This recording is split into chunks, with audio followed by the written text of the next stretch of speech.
L'un des sujets préférés d'une partie de la communauté One Piece, Roronoa Zoro et sa véritable puissance. Si beaucoup considèrent cela comme un sujet très important, tout à leur honneur, car être fan de n'importe quelle œuvre, c'est avoir sa propre vision de l'œuvre, sa propre compréhension des messages de l'auteur, trouver les qualités et les défauts d'une œuvre par rapport à ses goûts, car pour finir, tout est subjectif. Je suis moi personnellement beaucoup plus attiré par imaginer ce qui aurait pu influencer et inspirer l'auteur, quitte à me tromper 100 fois. Je suis tellement passionné par ces mystères qui englobent tout autant One Piece que notre monde.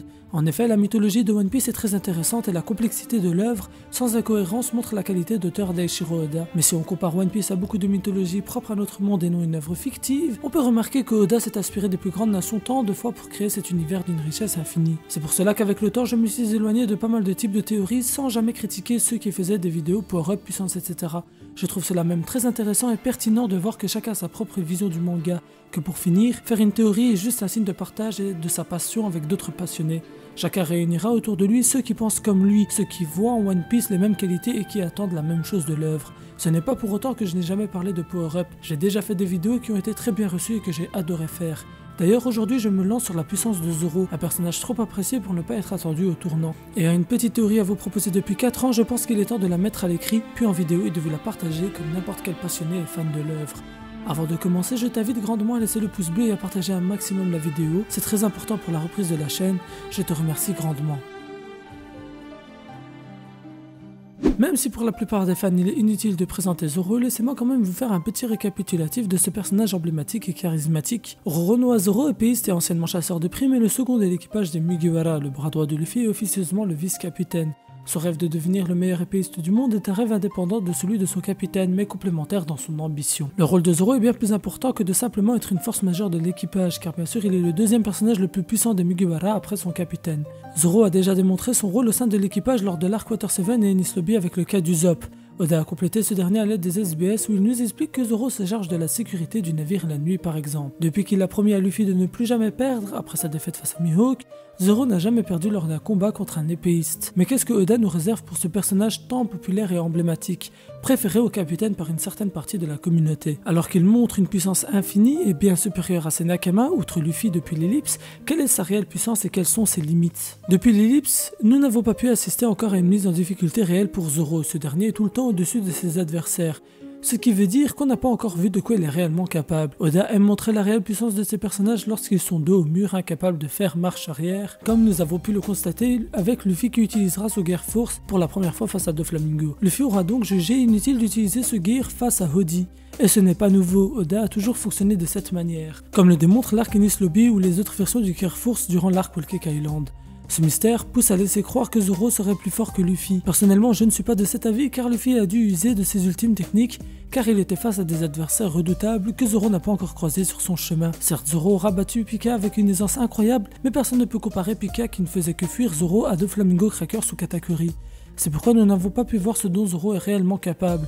Et bien sûr, si l'arc Wano Kuni a commencé dans le manga, il est logique de penser que Zoro aura enfin un adversaire à sa taille, tant la puissance des antagonistes nécessitera les protagonistes et leurs alliés au maximum. Ainsi, si dans très peu de temps nous aurons la réponse à la question quelle est la réelle puissance de Zoro, Oda nous a déjà donné plusieurs indices avec les nouvelles techniques que Zoro a utilisées depuis l'ellipse, comme lors de son combat contre Pika.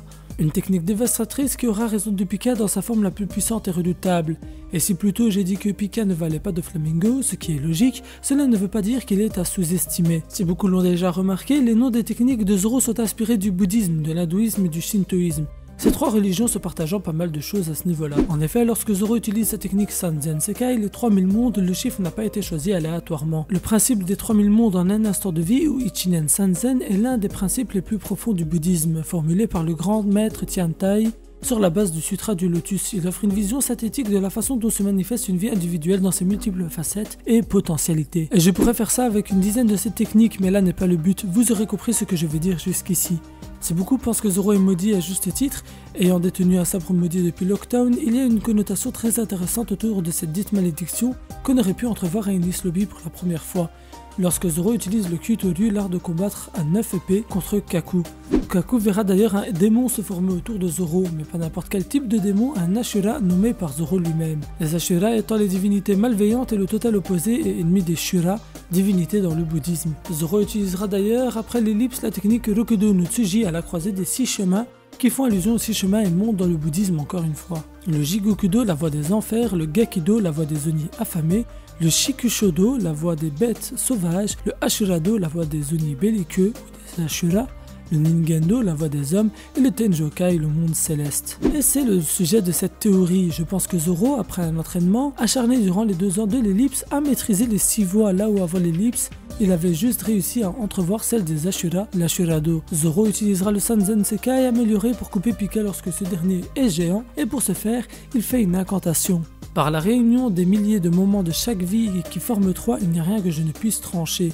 Je pense personnellement que Zoro aurait une technique par voie, par chemin et qu'il utiliserait une incantation pour y accéder, que ces dernières sont plus ou moins puissantes selon le monde qu'elles représentent.